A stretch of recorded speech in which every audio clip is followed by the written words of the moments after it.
Hey up guys! So it's the morning after the Oscars, so I thought I'd do a quick recap video for you. Apologies for all of you that were hoping to watch the live stream along with me last night. I had every intention of live streaming the entire Oscars ceremony. And I even said when I started live streaming, I'm just gonna mute the videos so the video doesn't get demonetized, but annoyingly, YouTube went a step further this time and just cut off my live stream because apparently there was like copyrighted audio. So after it happened a second time, I just thought, all right, I'll cut my losses. I'm just gonna sit back and watch the Oscars because it made no sense to just keep starting a live stream that was gonna get cut off. So yeah, apologies, the live stream didn't happen. It's gonna make me reevaluate if I can live stream the Oscars in the future as well. But yeah, let's talk about the Oscars anyways. I did pretty well last night. I got 20 out of 23 correct in my predictions. Very happy with that score. The three that I got wrong were documentary short, animated short, and production design, but everything else I got right, so it's pretty happy. Gotta give a congratulations to Ben Rolfe. He was the chap who was watching along with us for the live stream. He beat me by one prediction. He got 21 out of 23 correct. That jammy bugger. Good for him though. It all came down to production design. I thought it was gonna be Nightmare Alley. I thought it was gonna surprise, and he predicted Dune and won because of it. He got one more point than me. Jammy git.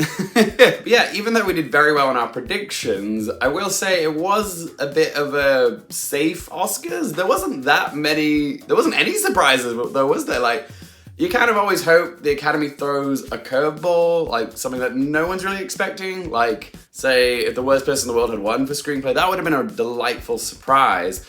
But there wasn't anything this year like Olivia Colman winning, Best Actress for The Favourite. There wasn't anything like that this year. Everything felt quite predictable, which is probably why I did so well.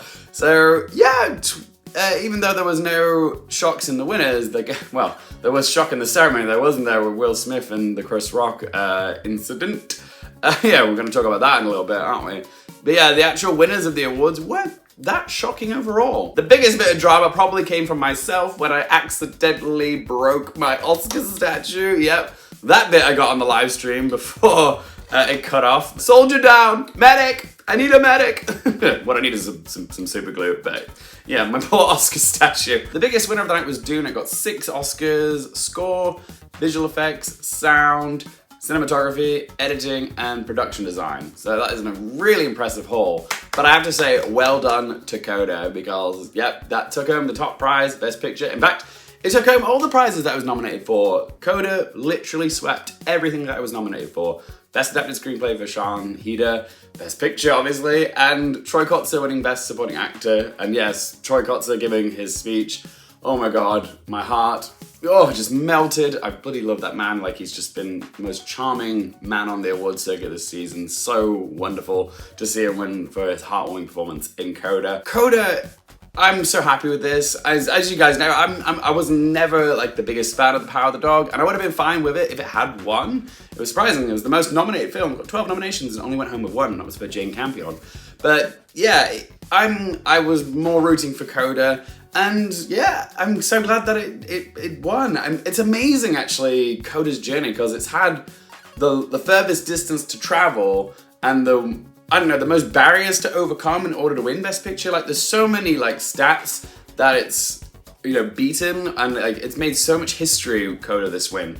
First of all, it's the first Sundance film to ever win Best Picture at the Oscars. Sorry, excuse me, I'm still a little gassy from last night. I had a lot of Prosecco. But yeah, there's so much that Coda has pulled off with this Best Picture win, because it's the first film since Driving Miss Daisy to win Best Picture without having a Directors Guild Award nomination for Sean Heder. It's also the first film since Million Dollar Baby to win Best Picture without being nominated for Best Picture at the BAFTAs. It's the 11th film in the Academy history to win Best Picture without having an editing nomination.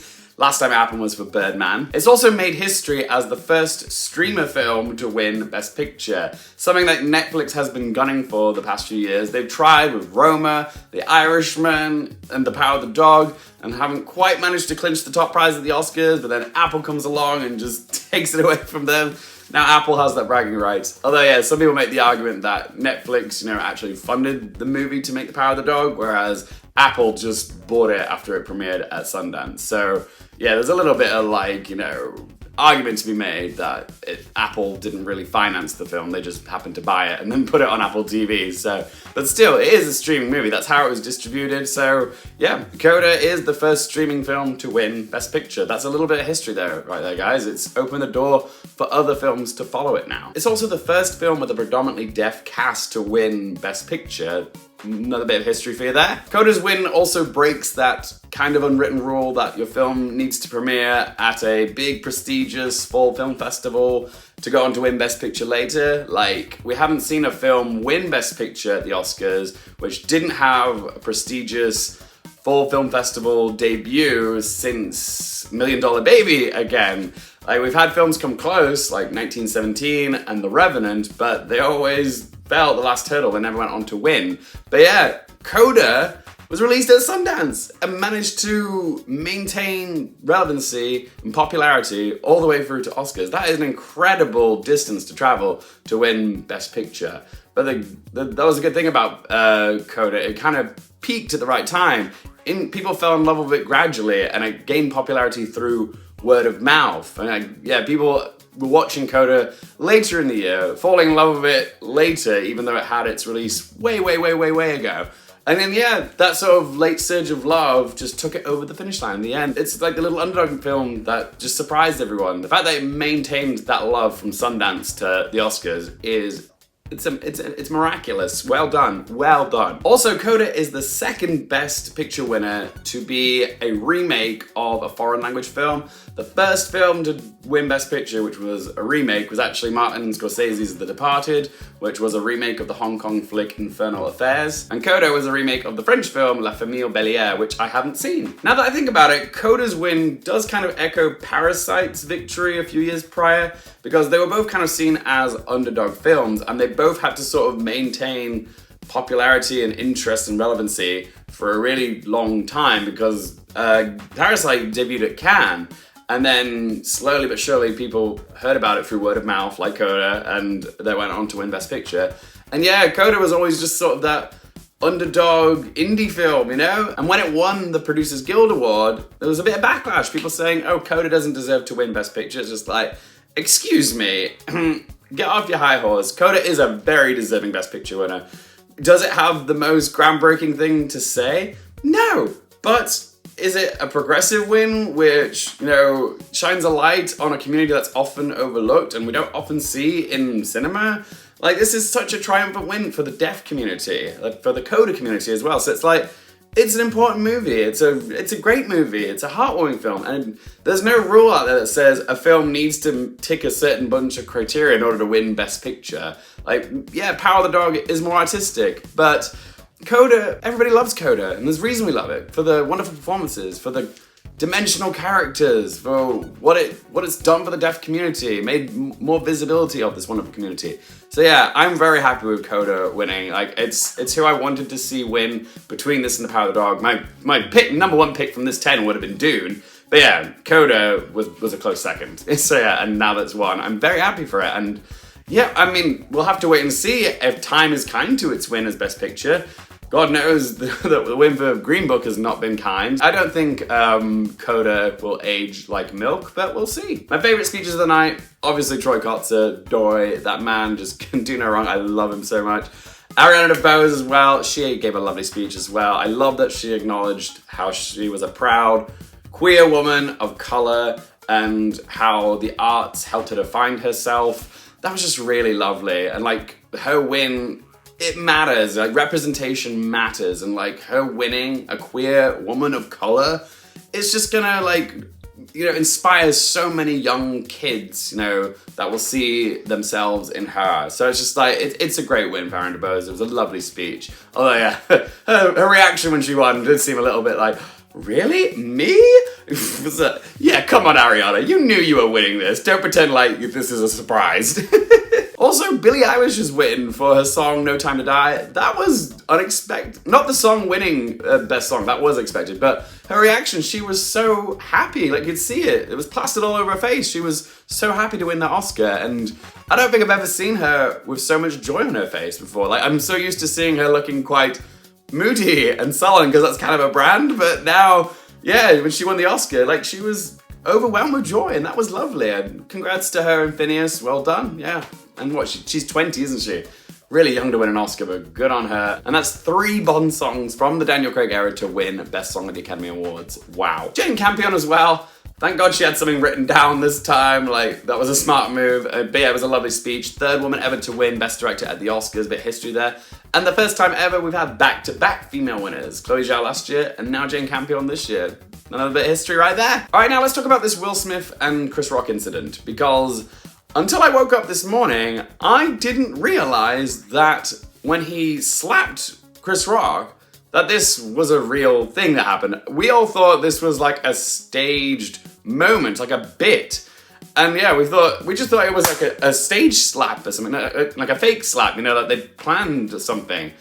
Cause like people were laughing in the room, like it seemed like people were like joking it off. But yeah, I must have like been slightly drunk to realize, or I had my Will Smith blinder love goggles on, because I didn't think in the moment that Will Smith would do something so stupid like that on live TV in front of millions when he's about to win, you know, an Oscar. It's going to be a career highlight for him. And yeah, so I just thought there's no way like that was real, is it? Yeah, like we were just we kind of just brushed it off thinking, oh, that wasn't real. Like it didn't happen. Like it wasn't until this morning when I woke up and I went on BBC News and it was like, Will Smith slaps Chris Rock. It was a headline. I was like, wait, that was real? I was like, I couldn't believe it. Like I was stunned that was actually a thing. Because I was getting all emotional watching Will Smith's Oscar speech. And yeah, I thought he gave a lovely speech, but it wasn't until like I realized, oh, he was apologizing for actually slapping Chris Rock, like for his behavior in the moment. So it was like, oh, it completely recontextualized the speech for me. I was just like, here's me getting all emotional, seeing him cry because this was just like an overwhelming moment for him. And then I was like, oh, he's crying because he knows he's screwed up, because his behavior, he's marred what will be one of the most, you know, it's supposed to be one of the most rewarding moments in his career, and he's marred it by minutes earlier slapping one of the hosts. Now, I understand, now that I've read the news, apparently Chris Rock made a joke about Jada Pinkett Smith, Will Smith's wife, about her hair loss because she has, alopecia. She has alopecia. So yes, apparently he made a joke about her being in G.I. Jane 2 or something. And yeah, it was a joke at a hair loss essentially. And that was kind of tasteless. And I'm not saying it justifies a physical confrontation from Will Smith. But, you know, there is the argument to make that he was standing up for his wife. It's just, is violence ever the solution? I don't think it is. It's just like, I can understand why some people would defend Will Smith's actions, and I understand why some people would say Chris Rock had it coming, but come on. Both men were out of line, really, there, don't you think? Like, the joke was in poor taste, and Will Smith reacted, you know, vehemently. He shouldn't have, like, physically assaulted him, because that essentially is what it was, but yeah, actions speak louder than words. Oh dear, yeah, it's just annoying because I was so looking forward to Will Smith winning this Oscar. Like this was this was his time. This was something like you've probably seen from my Oscars content. I was so ready for Will Smith to be Oscar winner Will Smith, and now like his win will forever just be tainted with the slap. It's just like that is what people are always going to remember. That stuff sticks. It's going to stick in people's memories when they think of that. So. Yeah, it's annoying because it was supposed to be a lovely celebration of Will Smith's entire career, and now that's happened. I'm trying to like compartmentalize everything that happened in order to like, you know, find the good in him winning an Oscar and having a very moving acceptance speech. But like, yeah, now that I know the slap wasn't a stage thing, it wasn't like a bit, like it's tainted it. I'm just really annoyed. Like it was supposed to be a nice magical moment, and now it's marred. It's marred, guys. But yeah, the whole thing was just ugly. I'm saddened by it. I'm saddened that that's probably going to be the thing that we remember most from this Oscars is the time that Will Smith slapped Chris Rock. Yeah, and it's just no one walks away from this looking good, do they? It's just It's just sad. It's just sad, yeah. If you want to like leave your thoughts on the situation, please do. Please try to be careful with your words, because like there's already so much like bad stuff floating around, some bad juju. We don't need to pile any more hate on. But more to the point, I really want to hear how you feel about this Oscars. Like, how did you do on your predictions? Yeah, who were you surprised with? Who was the best speech? I'd rather hear the positive stuff in the comment section than all the negative stuff, is what I'm trying to say. So, yeah, how did you feel about this year's Oscars, the speeches, the winners? That's my recap of this year's Oscars, guys. 20 out of 23, pretty happy with that. Yeah, well, don't worry, I'll be doing lots more award season content over the year. If you have any requests for any specific Oscar ranking vids or anything like that, let me know in the comment section down below. If you want to follow me on Twitter, Instagram, TikTok, all those links in the video description as well. And yeah, if you want more movie, TV, and Oscars content, don't forget to click subscribe. Thanks so much for watching, guys. For more things related to movies, TV, the Oscars, and popcorn culture, I'm Luke Carefield, and I'll see you next time.